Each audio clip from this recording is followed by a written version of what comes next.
కన్యక యొద్దకు గాబ్రియేలను దేవదూత పంపబడెను.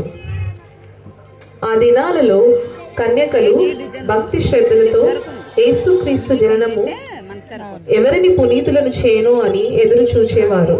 అయితే ఆ భాగ్యము యోసేపుకు ప్రదానం చేయబడిన మరియకు దక్కింది.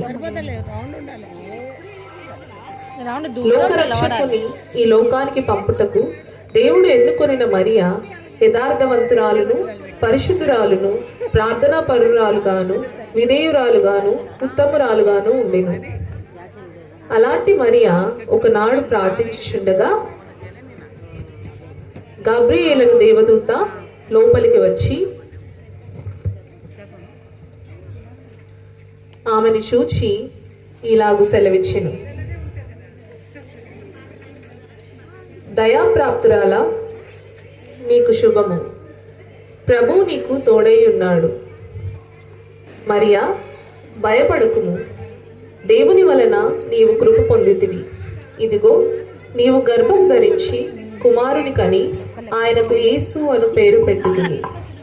ఆయన గొప్పవాడే, సర్వోన్నతుని కుమారుడనబడును. ప్రభువైన దేవుడు తన తండ్రి అయిన దావీదు సింహాసనమును ఆయనకిచ్చును.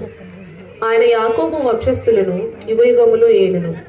ఆయన రాజ్యము అంతము లేనిదై ఉండును. నేను పురుషుని ఎరగని దానను, ఇది ఎలాగో సాధ్యము? పరిశుద్ధాత్మ నీ మీదికి వచ్చును, సర్వోన్నతుని శక్తి నిన్ను కమ్ముకొనును. కనుక పుట్టబోవు శిశువు పరిశుద్ధుడై దేవుని కుమారుడనబడును. నీ చిత్తం ప్రకారమే జరిగించు.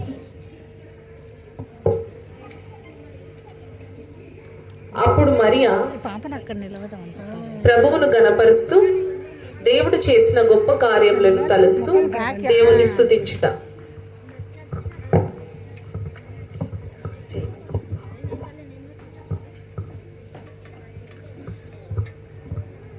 నన్ను ధన్యురలని అందురు,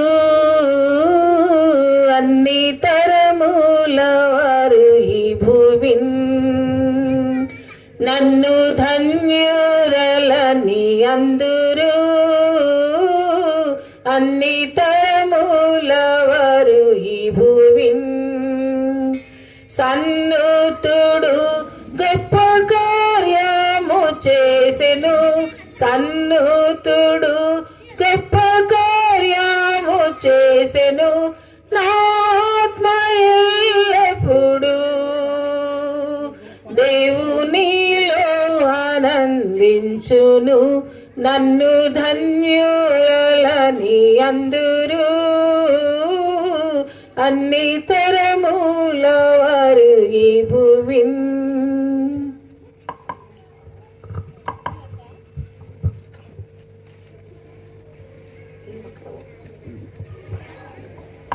రెండవ రంగము.